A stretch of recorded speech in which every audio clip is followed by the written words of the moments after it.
दोस्तों आए दिन लगातार हार्ट अटैक के मामले बढ़ते ही जा रहे हैं। दोस्तों ऐसे में डॉक्टर के पास ले जाने तक का समय नहीं मिलता और मरीज को हार्ट अटैक आता है और सडन एक्सपायर हो जाता है।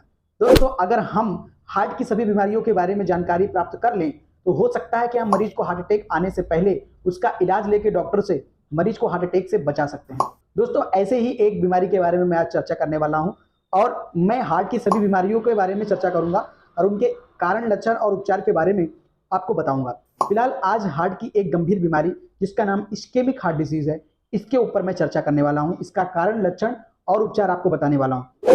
दोस्तों अगर आप जान लें कि हार्ट अटैक किस कारण से आया है तो हम अगर उस कारण को ही दूर कर लें पहले से तो हो सकता है कि हम हार्ट अटैक से बच जाएं।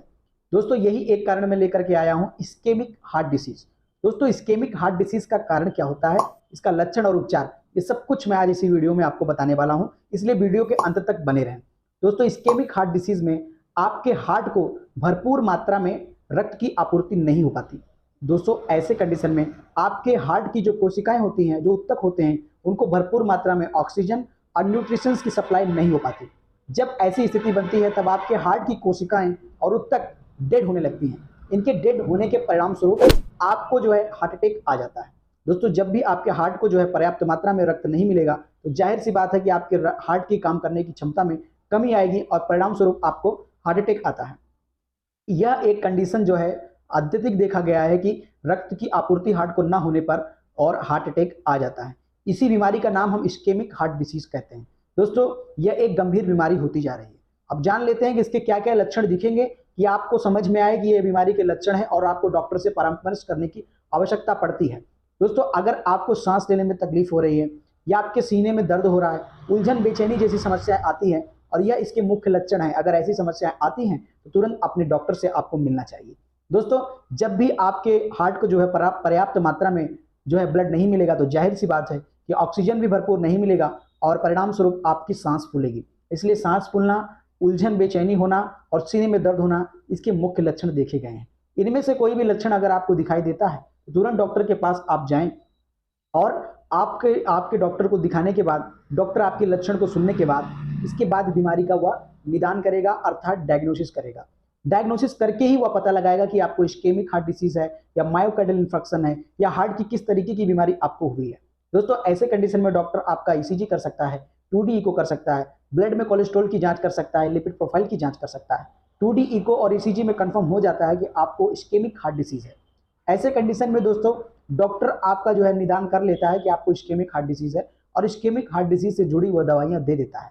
और जब ये दवाई आप प्राप्त कर लेंगे, आपके हार्ट को बराबर रक्त की सप्लाई होने लगेगी और सब कुछ सही रहेगा तो आपको हार्ट अटैक आएगा ही क्यों। जरा आप विचार करिए कि अगर हम समय रहते हृदय की बीमारियों का इलाज कर लें तो हमें जो है हार्ट अटैक आएगा ही नहीं। दोस्तों हम हार्ट अटैक कोई बीमारी नहीं है, आपको समझने की जरूरत है कि हृदय की बीमारी की वजह से हार्ट को अटैक आता है, हार्ट आपका फेल हो जाता है, हार्ट काम करना बंद कर देता है, उसी को हम हार्ट अटैक कहते हैं।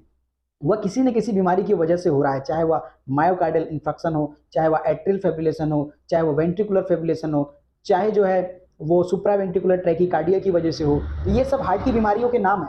मैं इन सभी बीमारियों के बारे में एक एक करके वीडियो लाऊंगा और विस्तार में वीडियो लाऊंगा, लेकिन आज का हमारा टॉपिक था इस्केमिक हार्ट डिसीज। तो ये मैंने कारण बता दिया, लक्षण बता दिया और इसका डायग्नोसिस बता दिया कि इस प्रकार से डायग्नोसिस होता है। अब हम बात करते हैं इसके इलाज के बारे में। दोस्तों इसके इलाज के बारे में बात करें तो आपको हमेशा डॉक्टर की सलाह लेकर के ही इलाज लेना चाहिए, लेकिन फिर भी मैं कुछ दवाइयों के नाम बता देता हूं जो इस बीमारी में इस्तेमाल किए जाते हैं। घर पे रह करके आपको इन दवाइयों का इस्तेमाल नहीं करना है, केवल जानकारी मात्र के लिए आप दवाइयों को याद रखें। ग्लिसराइल ट्राइनाइट्रेट की टेबलेट 2.6 mg दिन में 2 बार खाने की सलाह डॉक्टर दे सकते हैं। पिकोस्प्रिन कैप्सूल दिन में 1 बार खाने की सलाह डॉक्टर देता है।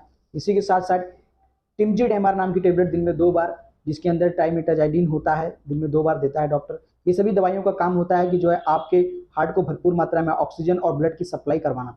इसके बावजूद दोस्तों किसी को अगर इमरजेंसी में हार्ट अटैक आता है या सीने में दर्द, घबराहट होती है तो डॉक्टर जो है उसको एक नाइट्रेट की टेबलेट सॉर्बिट्रेट 5 mg के नाम से टेबलेट मिलती है, वह कभी कभी इमरजेंसी में डॉक्टर उसको खाने की सलाह देते हैं। दोस्तों इसी के साथ साथ अपनी जीवन शैली में परिवर्तन करके भी हम अपने हार्ट को स्वस्थ रख सकते हैं, जैसे कि हम नियमित रूप से अगर खान पान व्यवस्थित रखें, ऐसे भोजनों का त्याग करें जिसमें कोलेस्ट्रॉल की मात्रा कम हो, ऐसे भोजनों का त्याग करें जिसमें जो है ज़्यादा अत्यधिक डालडा और रिफाइंड तेलों का यूज किया गया हो। आज के ज़माने में दोस्तों सबसे अधिक हार्ट अटैक का जो कारण होता है वो कोलेस्ट्रॉल, बैड कोलेस्ट्रॉल होता है। रिफाइंड तेल हमारे लिए एक प्रकार से जहर है दोस्तों, और इसी के साथ साथ डालडा और डालडा से बनी चीज़ें जो जितनी भी बनती हैं, ये सब कुछ आपके लिए बहुत ही ज़्यादा नुकसानकारक है। तो दोस्तों सबसे पहले आपको डालडा और रिफाइंड से बनी सारी चीज़ों को त्याग करना है।